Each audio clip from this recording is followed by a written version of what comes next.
ready to introduce. Okay. I meant to introduce the podcast. Oh, has it started recording? Yeah. Oh, sorry. What was you waiting? Oh, for fuck. Your first week in charge. And you're like staring into space. I don't mind. Oh. Okay. Hello.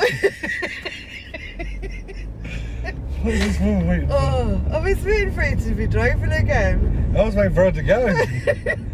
Oh. Hello and welcome to the Be Local podcast, episode 3.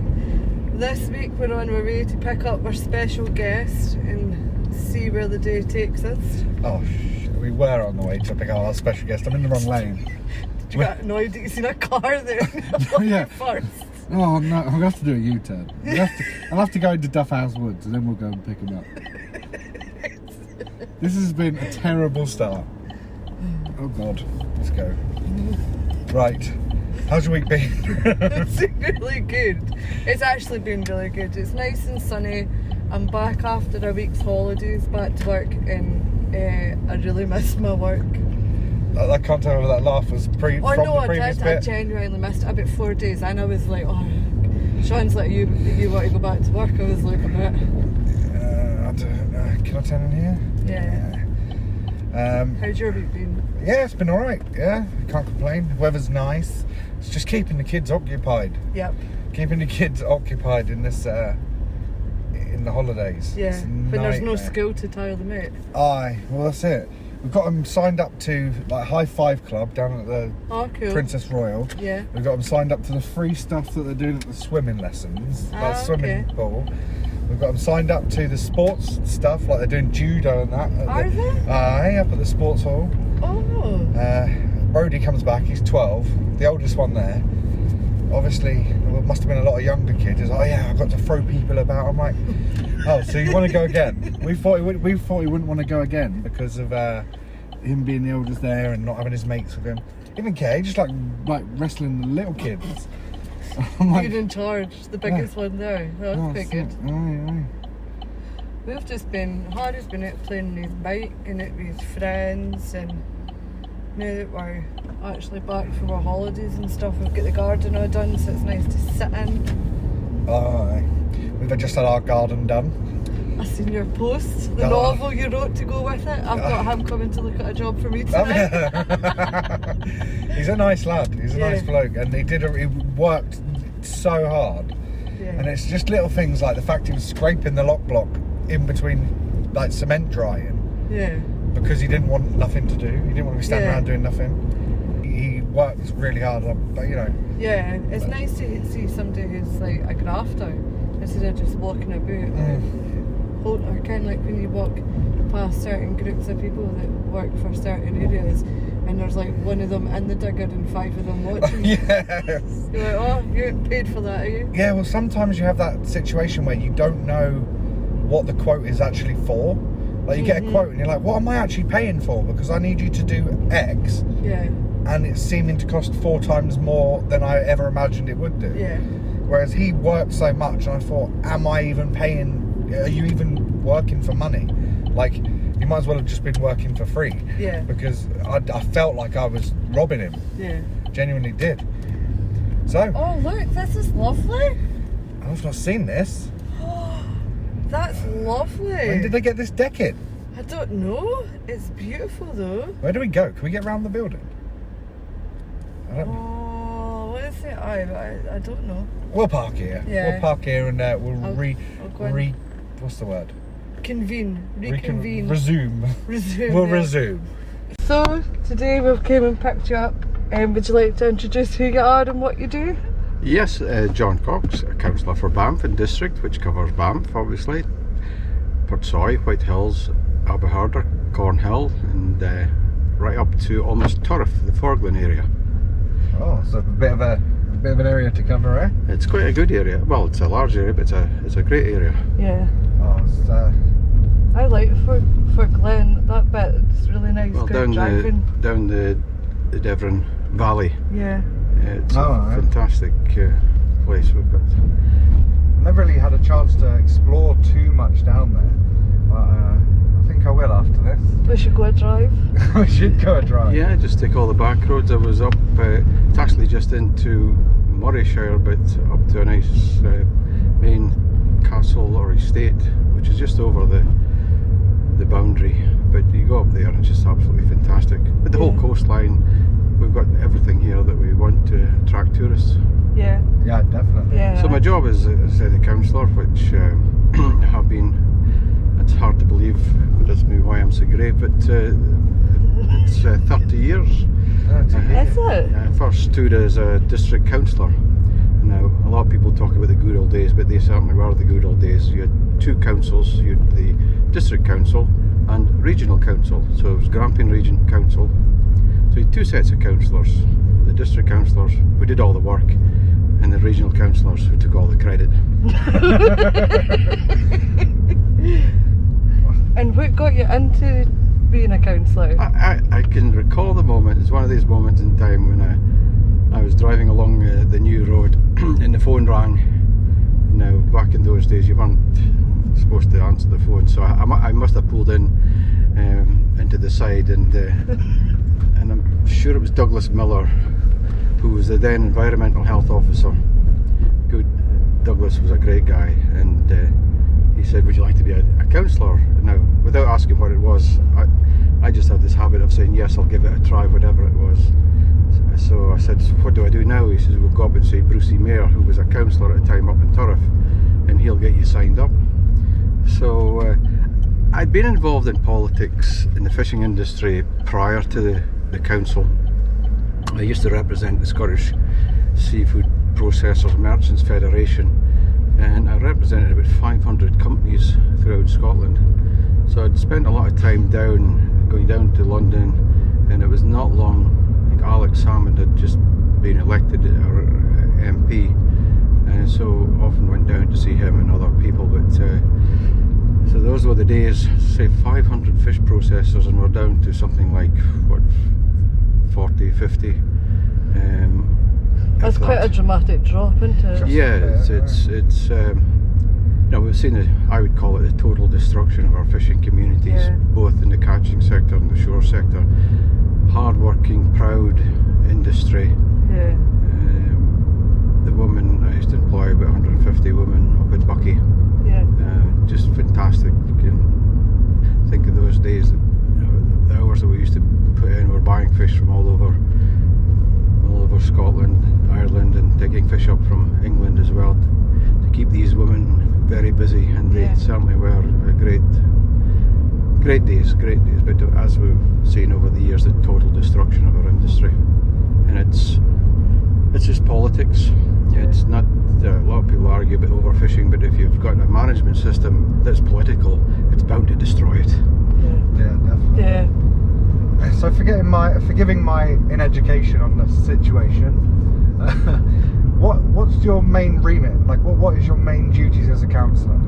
Okay, the basic, from dealing with anything from neighbour disputes where some people have got conflict, to people wanting adaptations to their houses, such as the elderly and people who've maybe had an operation and want to change from a bath to a shower, or some people prefer showers. A good few years ago, we used to get a lot of people looking for changing the central heating from coal to gas, but that's all that's changed now. Yeah. Then you go to the next level where you're in an area committee dealing with planning applications, and that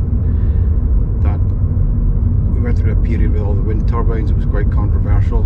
Some people for, some people against, but you're dealing with major applications to smaller ones where it's maybe just someone looking to put in double glazing in a conservation area. So that's the area committee, but you deal with various other policy matters. Then go to the next level. I'm vice chair of infrastructure services, which covers anything from potholes, environmental health, economic development, roads, various business development support. So that's the next level, and then finally you go to the full council, where it's council policy papers, or big the capital programme and the revenue programme are all presented there, where we agree what the budgets are going to be, and then there's an opportunity for councillors to put forward notices of motion where they have a particular issue that hasn't been dealt with. Yeah. So there's opportunities there to raise certain things. One of the things that I pushed for was, instead of that sort of long-winded approach, was councillors being able to ask for reports to come to the area committee if there had a particular issue they weren't dealt with. So what do you feel your biggest accomplishment has been? I've got to say I'm not going to take credit, because the success in everything has to be a team. Yeah. So we had a great team came together to help promote the redevelopment of Banff Chalmers Hospital. It had fallen into a kind of limbo that was being pushed around. I think it was about a 15-year campaign. So we had to take a new approach, which was setting up a sort of professional panel to make the justifications, the cost benefit of why we needed that investment. Yeah. And at that time, the key thing was to get as many services to Banff, rather than people jumping into a car for a half-an-hour appointment in Aberdeen. The rest is history, where we see things have changed from that. So that, although we've got the fantastic extension and a fantastic hospital with brilliant staff there, that wish of having more services locally hasn't developed in the way it should have. So there would be that. Banff Primary School, another good example of a long-term campaign where there was a split campus and the school was not fit for purpose. Yeah. The downside would have been it was built as a kind of PFI, which is private finance investment, where the council actually rents the school. It was over a 25-year, and that should be coming up the next 5 years. Now, back then it was said, right, at the end of the period, the school would basically be handed over for next to nothing. But the council has the opportunity to say, well, we don't want it. Okay. I think we're okay with pupil numbers at the moment, without the need to think or consider any expansion to the school. Yeah. But it has its restrictions on how it can be used, because everything has a cost, because it's private. And what was agreed in the contract wouldn't be something I would agree to, and I didn't agree to it, but if you're given the opportunity to rewrite the contract, it would give greater use for parents and pupils after school hours. Yeah. So those two things. Banff Harbour is quite interesting and a hot subject at the moment. That was another great achievement again. It was a community, and Andy Kennedy stood up at the back of a meeting and said they'd done it, the stinking harbour into a marina, and said, okay, you come back with the plans and we'll get this on the table. And that's what he did, and that's how things work. It's getting people coming forward with positive ideas and suggestions where you can, and they have the solutions as well. So that was a good achievement, great achievement. Had it delivered what we set out to do? Clearly not.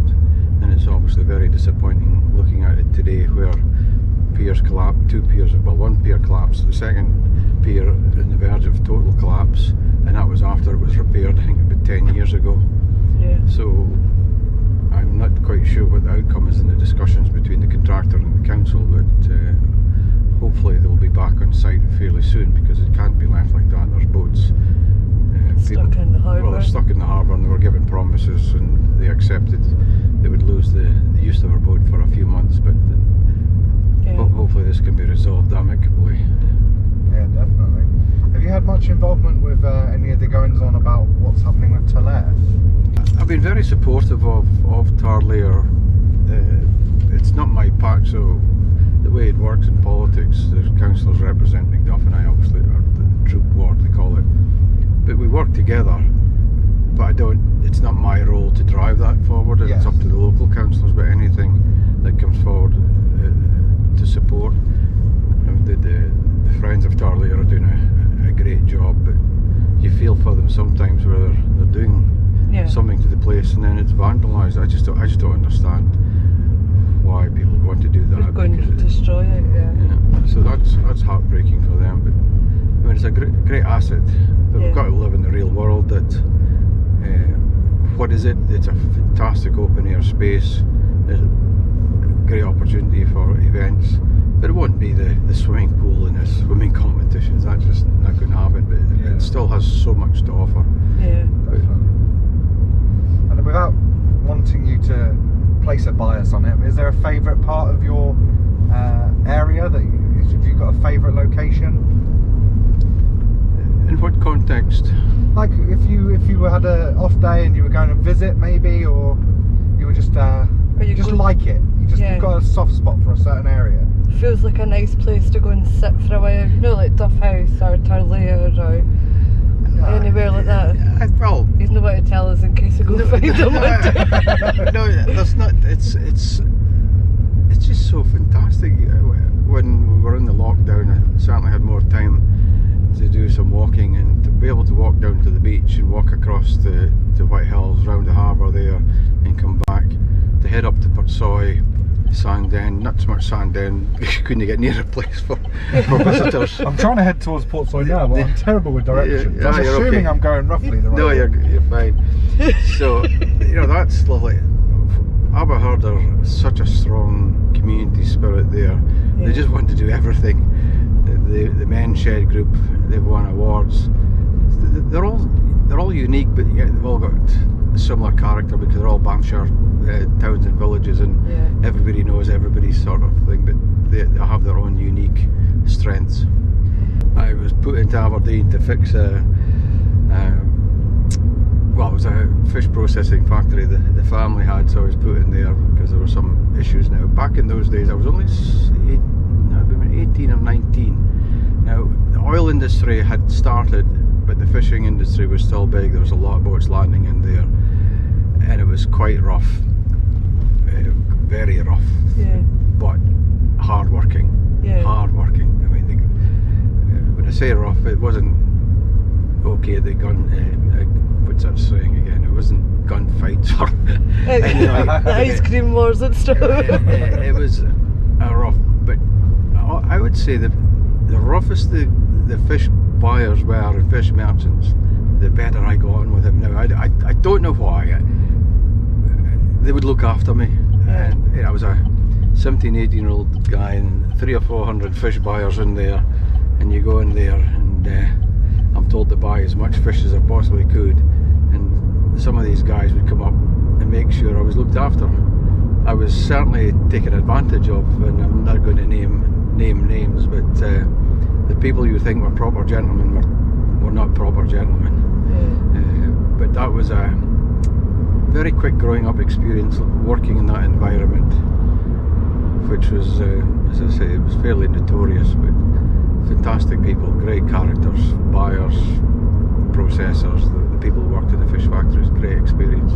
You definitely learn a lot from people, don't you? When you're in amongst loads of people like that, probably makes you grow up, and you have to learn quick lessons to keep up. Well, one day there's no fish, so I'd phoned up my father, I phoned him up and I said, no fish, what will I do? He says, well, hand out scrubbing brushes around all the girls and get them to scrub the place. There's fish on its way in from Bucky, so I'll give them something to do. So I'm raking up all these scrubbing brushes, hand them out, and there's one, it was quite bare, and I handed it to this old lady, and she looked at it and she said, what's that? And I said, it's a scrubbing brush. She says, I've got more hair somewhere than there is in that thing. So that's what I say when I say they're hard working but straight to the point, no messing about. What is that? When did you come back to the area? Well, I went in there for a couple of years, and we decided to get into the frozen fish market. And next to the factory we had in Bucky, there was an empty, what they call an advanced factory, where the enterprise company would build factories as sort of start-up units, or in the chance that a business would start up. I think it was a great idea back then, speculative. So this factory was right next to the one that we were in, just processing fresh fish. So we decided to get into the frozen food market, frozen fish. So not long after that, I was supplying Tesco's, Asda, Farm Foods, Iceland, British Airways, a lot of catering companies, and then went into the continent supplying French supermarkets. So it it's quite interesting when you watch Dragon's Den, how a lot of them go there just to get that connection. But good old John here just jumped into his car and just headed south. And I tell you, a lot of it was just gut feeling, and there was no sat nav and anything in those days. Just looking out for companies, and obviously the Icelands and the farm foods and the Tesco's were known names. So you'd find out their headquarters and you go down there. And my policy was not to sell anything, to ask them if they wanted to buy anything and what would they buy if it was fish. Yeah. So you were going in with not too hard a sales pitch. Yeah. But so that was then. So we built the business up, say, to supply. Then we got into, well, it was mainly whitefish we were exporting. Then we got into scampi now. Obviously I would say that we had the best scampi in Britain. Single tail, very little crumb, all clean. That to me Lovely. sounds like the perfect scampi as well. Yeah. When you know where the ones where it's like there's the layer of crispiness, and like, oh, that looks nice. You bite into it, and then there's like a layer of like mushy breadcrumb. Yeah. And then there's the scampi, little tiny little scampi in the middle. Single coated, the whole tail scampi. That's what you want. On the subject of fish, Yeah. what's your favourite fish dish? Do you eat much fish? Yeah, well, when you arrived, I was in the middle of a langoustine cocktail that had been. I will say to the chef, anything that's spare. So You'll be making extras to keep you sweet. So when you say fish or shellfish, so because it's quite diverse, because you've got, as a starter, I would go for the shellfish, whether it's langoustine, and I think the best finger food is a nice big langoustine tail. Don't need a head. The Spanish like to suck out the meat, and my brother does that, but you split it down the back, open it out, take out the black, and just stick it under the grill or put it in a frying pan with a little bit of butter. Some people like garlic. It's the most delicate and beautiful finger food there is in the world. It is just so fantastic and so easy to cook. Nobody can be scared of it. You can't overdo it. You just, for a couple of minutes, that's them. Great for the barbecue as well, but it's easier handle trouble with barbecue. They can fall through. It'd be gutted, wouldn't it? We're going to have to see if we can get Sean to make us some of this, because I'm it sure sounds really good. So in terms of fish, but that's the shellfish, and then lemon sole, monkfish. I mean, they just, each one has its own. Hake, simple. Not a lot of people eat hake here, but again, it's a beautiful fish that you just pan fry, touch of butter, a little bit of seasoning. It's just, you only spoil food if you've got something really fresh. That's the saying. Yeah. You can spoil it if you keep it simple and simple ingredients. You get the flavour. It's like over-engineering. Absolutely. You see some dishes, it's just some things just don't go together. So if you had one more meal in your life, your death row meal, starter, main and dessert, what would you have? It would go for the langoustine and crab cocktail. Give it a little bit of texture, different. Go for rare fillet steak. What was that? Guy That coming guy out. just came out. Right out. Nearly hit the side of your car. How did you not see that? I was concentrating on the road in front of me. I don't normally look at the side of my car. I'm usually looking at the road in front. So so fillet steak, rare, well cooked. Would you put your Hot. favourite sides with it? A few home hand cut chips, a little bit of fresh onion, not fried. Sorry, not batter, just plain. Or asparagus. I've recently got into asparagus. I was never really a fan before, and I tried it. The first time I tried it, it was very overcooked, and it was just like a floppy sock. And I was like, this. I watched a film. I think it was Law Abiding Citizen, and he was on death row, and I think he was getting a meal, and he asked for this asparagus, and it crunched when he bit it. No. And that was what made me want to try it. Yeah, it's lovely like that. And then I'd nip down to the town and county to get their port wine dew. His is the best. It's nice and gooey, and just to go over the fillet steak. Oh, lovely. For dessert? The full works sticky toffee pudding. Oh. The the full works is cream and ice cream. See, sticky toffee pudding is not really a thing down south. Not as much as it is up here. And God, it's incredible, right? Yeah, it's really good. I don't imagine the amount of it I could possibly eat would be good for you, but it is so nice. What a way to go though. Oh yeah, well, definitely. Oh, see, it's beautiful here. Just down here. I remember I found myself. There was some young farmers doing a bus run or something a couple of years back, and we just jumped on their bus for some reason. Ended up at this pub here. Oh, the showdown. Yeah, and I've never been before, but it was just beautiful. You can go right round there and go by the beach and that. If you take a left, Take a left, and you can swing right up the top, take a left there, and that takes you back down again. Yep. What's your best news of the week? Best news of the week? Some positive, good news about the area or people in the area, or... I think the best, well, it's the amount of visitors we see coming here, and I'd like to hope that they're all going to come back. Yeah. Because it's not the bright lights, but it's a quality, it's the environment. And there is so much to do. If you want to hit the nightclubs and the night scene, then obviously this is not the place to come.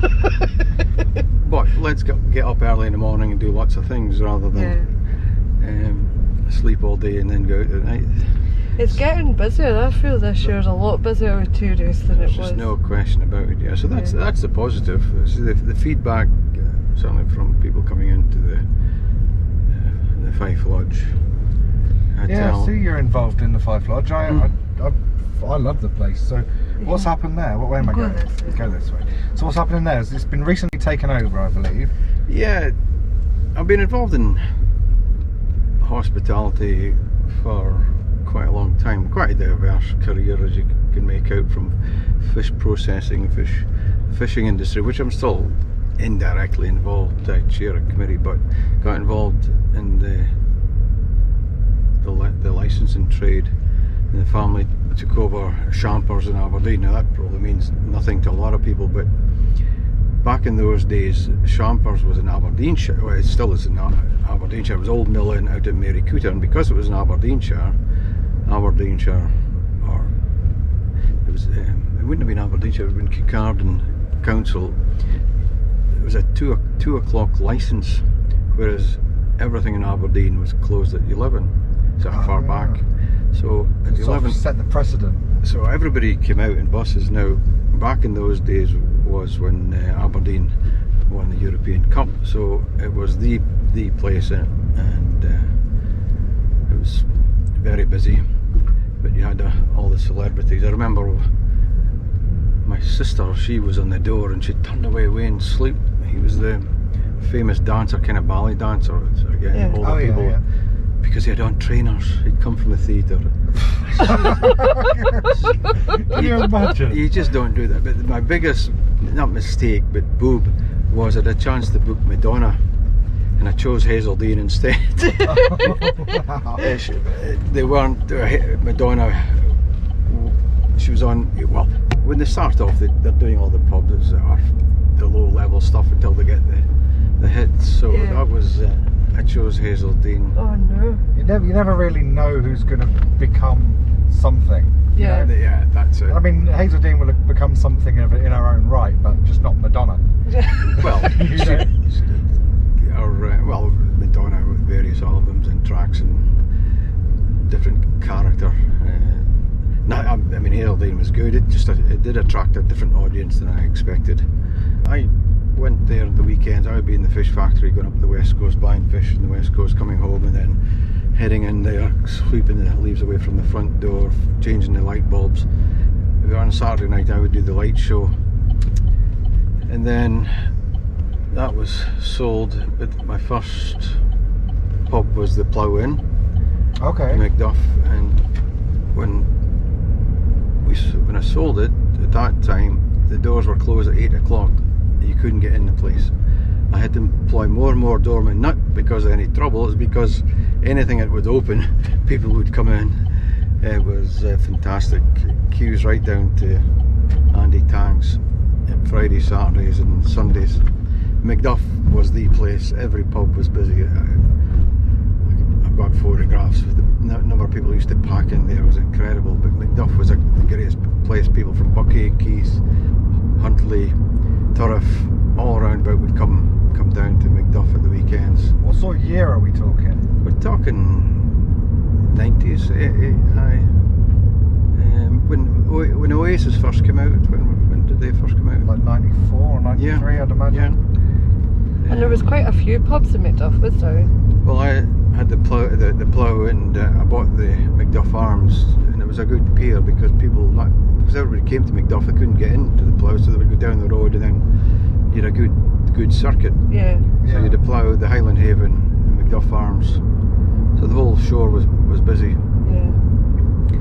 And Macduff, going back further, used to water ski, and the older people will remember every weekend going down to Macduff Harbour. There would be anything up to 200 people. Really?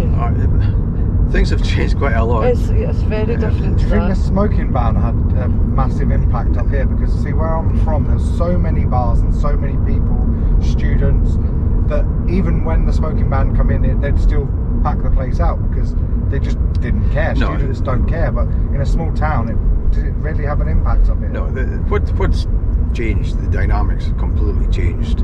When we were in my young day, you had to go out to socialise, and you had to go out and go around the pubs to find what was happening and who was out. Nowadays, they're on their phone, and if their mates are not going out, they're not going out because they don't feel.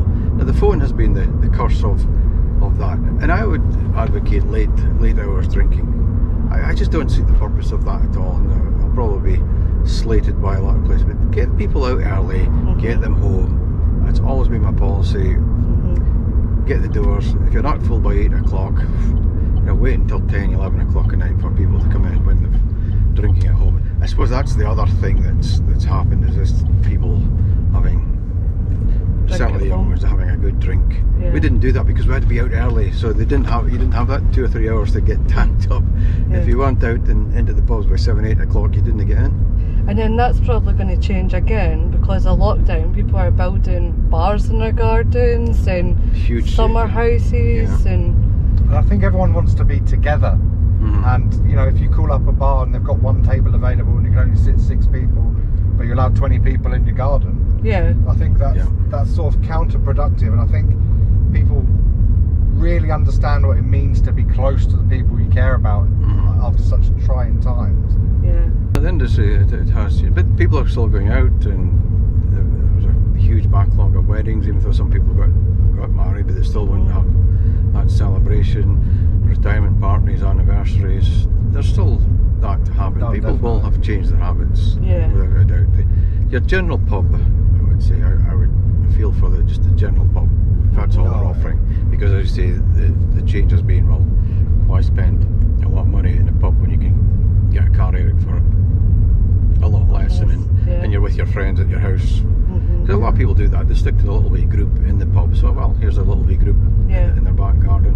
Do you think all people will notice the difference in their bank balances over this period? Absolutely, yeah. That certainly was one of the comments coming back after the first lockdown. When it opened up, people said, what's the point in going back to the pub? I've got a lot more money left in my pocket, and I can have an extra holiday, or I can do something different. So yeah, people have woken up to that fact as well. Do you find it hard being sort of on the fence with certain subjects? Because if people have an issue that you would, being a local man yourself, if you felt connected to it, does that make sense? Yes. We can't sit in committee make decisions on something that we've got a connection, what they would call as a conflict of interest. Yeah. So you've got to be very transparent. Okay. So it very seldom does that happen. If it's someone that's family or someone you've got business dealing with, it very seldom happens. And a lot of people think that certain decisions are made because of Who they are, whatever. But I've got to say, I make the decision what I think is best for the community now. Irrespective of the political party, I've tried to use the best tool in the box to get what I want for the community. and I suppose been re-elected a number of times. I think people have what they call as the popular vote. I'm not saying I'm popular, but rather than the yellow badge or the red badge or the blue badge, the ticks put against the person. Now, it can't be all things to all people. Sometimes you've got to be fairly robust, and hopefully that you are making the right decision based on the silent majority, because it's the loud minority do dominate things, but you've got to take all the reasons behind it, and sometimes you can't win. You try and make a sensible decision knowing that it's not really going to cause that much hardship. Certainly in the wind turbines was the big issue with people not having their wind turbines, but again, a lot of people, and there was one guy who I did know for years, not as a friend, just knew him for years, and he woke up one day, he knew it was going to happen with 3 turbines in front of his living room, and I was dreading meeting him, because I knew him not as a friend, I used to fancy his wife when I was in transition, but I never bore a grudge against him. A topper guy. It's a Banffloon, but he lived out the road, and I says, "Your wind turbines. I'm surprised you're still speaking to me." He says, "No, John," he said, "I get up in the morning, open my curtains and blinds or whatever," he says, and I just stand and look at it for 5-10 minutes, and it calms me down. So then you get that story, and then you get the next person who complains about the noise and the humming and all that. And I said, "Look," and I've offered to sleep in people's houses to say, "Oh, look, I'll come along and see how bad it see is." what it is." But I do understand the flicker and the impact it has. But they're quite stunning to look at, though. When you go through, when you go up to like Boynton Drone bit, and you can go right up to them. The size of them, they're absolutely massive. I never realised the scale until you see one being taken through a town on the truck. That's when you really see, because I've never been up real close to one. Yeah. You can tell they're big, but when you see one of those massive wide load lorries with one on, you're like, they're pretty big. See, the problem is, I thought, when you're sitting in planning, you've got 3 options. You either, if an application is up for approval but there's a lot of objections, you either agree it or you refuse it. You you go with the public opinion, but you lose control of that application, because the applicant can appeal to the Scottish Government, and they can come back and say, "We're quite happy with it, with no particular conditions." Yeah. So sometimes it's best to support something where you can control the conditions, such as making sure that no noise, its location, size. And that can be right across anything to do with planning. So it's always on that basis you've got to look at what would be, if we rejected this, they could go straight to the reporter, and because the officers are put up for approval, then it's met policy. So just refusing it doesn't really take the problem away from the people who are objecting to it. Yeah. If you had no barriers, is there any major changes, or they don't even need to be so major, but are there any changes in the local area you would make if there was no questions asked, no barriers and no repercussion? Well, there's a balance of preservation, conservation and protecting, and I think sometimes what are we trying to protect and conserve? Now we're talking about the 13th century, the 14th, 15th, 16th. You go right through that period and say, well, if you look at a lot of our buildings, they've all been extended. Edinburgh, a good example is Holyrood Palace. You just go, well, is that fitting? So in terms of, you do need some type of control, otherwise it would be a mess. I don't have a big issue, and I think my track record shows, a hill's a hill, it's nice to look at, but how many times do you drive about in the country and go, oh, look at that building, or look at that? So it's getting that balance right, but some of the purists would say, and I recognise it, to say the Devon Valley and certain places, Deeside, you have to protect, that's its unique selling point.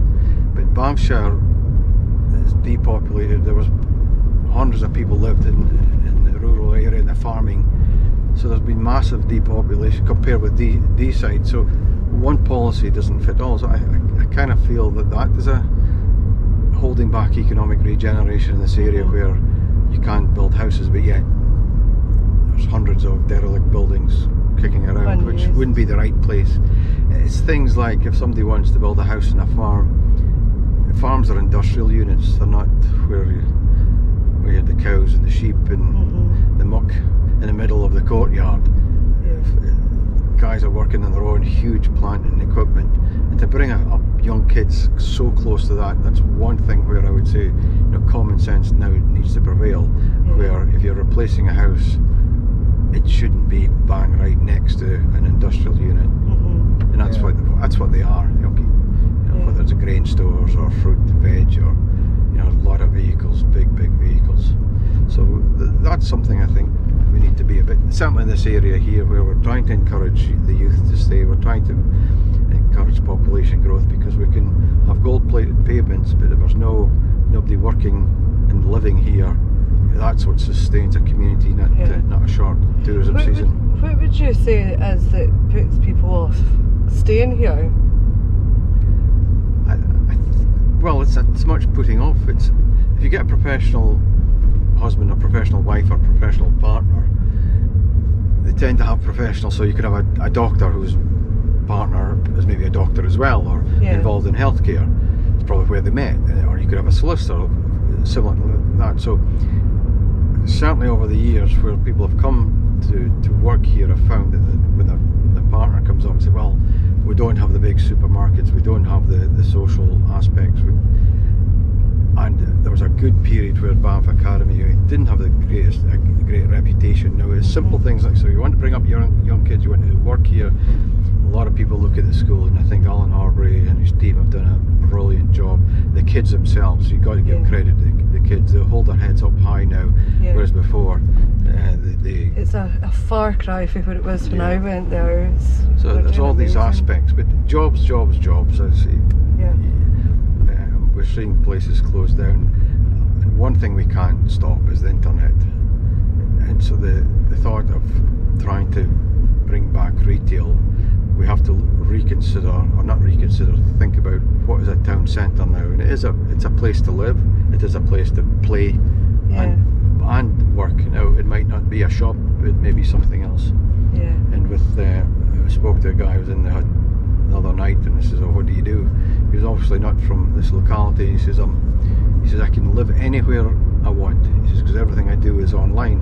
Now there's thousands of these people, so we've got that opportunity, but they still look for possible to have a base. So we've got to think differently.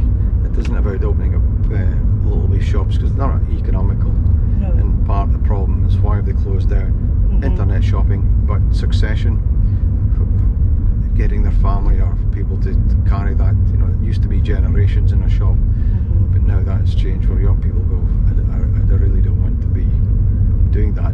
But what we have to find is that opportunity for them to do something that they've been educated to do, whether it's technology, engineering, design work. And that can all now be done, say anywhere, down at the beach or at home. So there are opportunities there, and I think it's something we haven't really sold very well yet. There's some big businesses growing out of the area that are, like even Motive, for example, and like things are starting to evolve here, and I think that'll bring a lot more opportunities for people. Definitely. I think it's about also people need to see the place to believe it almost, because growing up in the city, when we went on holiday, we went to like Clacton Beach, which was terrible. It was like London but at the seaside. Do you know what I mean? There's no quiet areas, there's no nice like hills, and it's just literally just add sand and a bit of water. Then you go to like Brighton Beach, it's just stones. But it's still a getaway, and people go there every year after year, because they're at the beach. Now take those same people and plonk them on Portsoy by Portsoy, or plonk them on Banff Beach, or put them in, stick them on the hill, like looking over the over White Hills, and it would blow their little minds. But it's just, how do you attract people who wouldn't normally necessarily even travel this sort of distance, let alone go to a place like this? Well, they need places to attract people. They need somewhere to stay. Now, if you contrast, the east coast to west coast, you go to Aviemore and it's geared up for tourism, whereas here we've got the Banff Springs, Fife Lodge, but we don't have a lot of what they call serviced accommodation, which is hotels. We've got a lot of bed and breakfast and guest houses. So to get that footfall, it is about having more beds in the area. Aberdeen, it's quite a contrast there, that the accommodation is quite cheap now. There's been a huge expansion in beds in Aberdeen, but it was mainly geared for the business community. And I would love to see, it wouldn't be competition, I'd love to see more accommodation here, because then it brings people, there is no competition. If we're busy, other people are busy. If we've got choice, and a lot of people are quite envious of Banff because we've got several good places, the Nows, Banff Springs, ourselves, even the Indian itself, there's in White Hills, you've got the Galley, and you've got Maitlands. So this makes this area actually a destination, because if we're busy and our Springs is busy, there's a choice. And then people come here and go, oh, we'll have a run down to the beach, or we'll go and do something else, or we'll go to the aquarium, or so competition is, it's not about competition, it's about us all. It's good for people. Making it a magnet, because that's what makes the place successful. You never see a busy one-horse town, and people get fed up. If there's only one good place, I fancy a change, and before you know it, they're going back into Aberdeen, spending their money in Aberdeen rather than in Banff. So I found that, like, down into the more populated areas, Manchester, Leeds, Liverpool, that generally everything is cheaper because there's so much competition. They compete against each other in that sense, and it drives down all profit margins, so that the businesses that could ultimately succeed end up struggling because they're having to sell so cheap in order to compete. And I found that up here there are sort of, it's not that they charge more because they can, but I find that because there's less competition, there's less questions asked. Do you think it's important to make a balance between being available and being affordable? Well, it should be based on quality. Oh, definitely. Well, it's two things. The problem we have up here is that most of the nighttime economy is based on the weekend. So you've got to employ staff all week, and so you're trying to put in 7 days into 3 days. That's the issue we have here. We can't spread that overhead right across. But sometimes it's fine to be quiet on a Monday, Tuesday. You get some days. You get some. So there's that aspect to it. We're remote, so the raw material up here costs more to get it delivered here, even from the major suppliers. And a lot of people criticise why there not a lot of local produce. Well, we try and do that, but sometimes it's extremely difficult to get a local produce because it goes out to the area, and you go to France and you'll see all our beautiful seafood out there, because that's just the supply chain and that's how it works. But what was a few good things came out with COVID was a lot of the fishermen realised there was a local market for their product, and a number of companies set up just to supply their fish into the local markets or the domestic markets. So there are always one door closes, another one opens. Do you think that trend's going to continue, where these like local fish vans and local suppliers that have gone out of their way to supply local? I would think so. It's like everything else. If it makes money, they'll continue. If it doesn't, you can ask a reason why. Well, the ice cream van man that started doing rounds, he's got 3 or 4 vans now and people working for him. If you've got a good product, always maintain that. And we have bad days, and sometimes things are not quite right. But if you've got a good product, if you give people what it says in the tin, whether it's cheap, whether it's expensive, what it says in the tin, that's what they want. If you don't give them that, then they're disappointed. And sometimes you can raise people's expectations. So what makes a place successful? Obviously the quality of the product, the service. Is it value for money? One thing's for sure, if it's cheap, people don't come back. Doesn't matter how cheap it is if it's not good quality and the service is poor. So there's a cost to be paid to try and provide that service. Quality, there's got to be a middle ground, isn't there? Well, it's the whole saying, you got to spend money to make money. If you're willing, if you're willing to invest in your own product and invest in your own service, then you.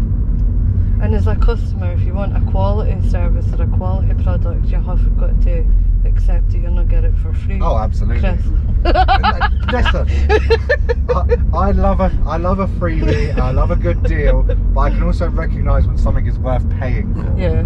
I just don't like paying for it. But everything's getting so expensive, and my biggest fear will be is if whoever's in power put the VAT back up to 20%. That has been a campaign of mine for years. Why the UK, the VAT was 20%, and the continent, France, this is before Brexit, 5 to 7%. Now that's a huge difference. That is a huge difference. So what's the VAT here just now? Currently for dry sales, non-alcoholic sales and food and accommodation is 5%, but alcoholic drink is 20%. And what's it for services? Is it 20%? Well, I'm not too sure, to be quite honest. For plumbers and stuff? I think it's still the same 20%. Yeah. But in that was one of the things they did to support the hospitality industry, to reduce the VAT and to waive the business rates. That's good. Now, that's good at the moment, but it's going up to 12%. Okay. I think 12.5%, and then possibly a new year without the VAT. But it's the most expensive place to get to because if you're travelling. Mm-hmm. Our heating costs because it's colder. Yep. Our raw materials can be dearer. You add that all up, and it was identified that the UK was the second least competitive tourism market.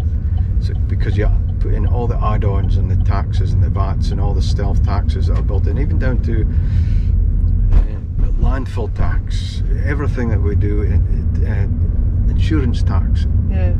You add all these taxes up, we're really competitive. So when they're trying to help the tourism industry, just stop taxing it all. By more or less raping it as much as possible, getting as much out of it. That's why it's expensive, back to your point. Yeah. How can we be competitive? So at this moment in time, the argument could be is that when the VAT was reduced, you pass it on. Well, no, the VAT was reduced to help the industry sustain itself, because there's a sort of 60-70% reduction in footfall because of the social distancing. So we can't do 100 covers. Yeah. You can only do 40 covers. So you have a huge change. So you're passing all that overhead onto less people. Likewise, the package in a restaurant is selling both wet and dry food and beverages. It's a total package. Now a lot of places started just doing carry-outs and realised, well, I'm taking my chef in, I've got my whole team in the kitchen, but I'm only taking in a quarter of the money. It's not covering all my costs. Yeah. So it's getting that balance right. So that's why a lot of pubs moved into food, but restaurants need the mix. And it's not about alcoholic drinks, it's it's soda waters, but it's that mix. So by doing carry-outs, they were just selling the food and not the cans of Coke, which there's a little margin on. Do you think if they long-term reduced the VAT, even if they'd done it previously to all the lockdowns and the COVID crisis, do you think if ultimately it was a lot less and businesses were making more profit, they would have saved a lot of money in how much they've had to bail out a lot of businesses that have suffered because of the lockdowns? Yeah, well, it's all about reinvesting. You can't invest if you're not making profit, and being competitive. So if you've got a place that's turning over £1 million or £2 million, it's easy to work out what would you do with that difference. And it is about reinvesting. It's about reinvesting in the staff and employing people more. And this is why there's criticism. People believe that working in hospitality is a low wage. It's not. It's not the lowest, but it can be rewarding. But if we're taxed, the government can't have it both ways. We employ more people, so they pay more national insurance. But if you tax the company, then the profits are down and they don't invest and don't employ more people. Yeah. So But the tax system in the UK is, I wouldn't say it's corrupt, but it doesn't lead to growth. It's certainly, why are all these tax havens? Why are all these taxes set up to help the big multinationals? But yeah, it's companies that up here, it's the small companies that are the backbone of the economy. Yeah. They need to start helping local businesses in order for them to be able to help the economy. It's an easy win. It's not. And I'm not looking at not paying taxes. I'm talking about if we were to employ more people, invest more in the place, improve the product, give visitors a good experience. That all comes at a cost, but it's all going back one way because you're selling more drink, and there's more tourists. There is more tax take and returns, but it's this competitive position where pre-COVID we were less competitive. VAT in France at 5 to 7% and 20% here. Yeah. I wrote to the Exchequer ages ago, and he said that they supported the industry in other means. Well, it was really just, thank you for your letter, now pee off. Right. Right, we'll do what we want anyway. Typical. It's like banging your head against the wall, eh? Yes. Yeah. Wow, John, it's been very informative. Yeah, I've really enjoyed that. I've been quite captivated by your stories, yeah. There's a lot more. Well, we'll have to get you on again. Well, yeah, at this age, you know, there's a few things to talk about. My karate days, competing and training all over Europe. So that's a whole new story on its own. We'll schedule in for a 2-hour slot next time. But no, thank you very much. It's been very good. Not at all. That has. So that was interesting. Yeah, that was really good. I quite enjoyed. I never even there was so much there that I never knew, and I did actually really enjoy that. Yeah, I think there's so many more questions I wanted to ask. We didn't even get halfway through the list. Yeah. But I think the thing is, when you've got such a wealth of experience and knowledge, and you're involved in so many things, and you've got your finger in so many pies, there's a lot to talk about. Yeah. So there's us saying, it might take an hour, and John's like, well, can we make it 45? I don't want to be talking too much, but there's so much to talk about.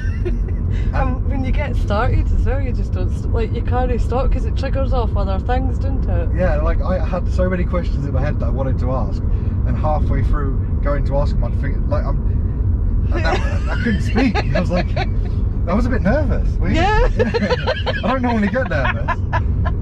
It's going to be one we're going to have to get back. Yeah. But we'll have to wait his turn now. Back in the queue. Yeah.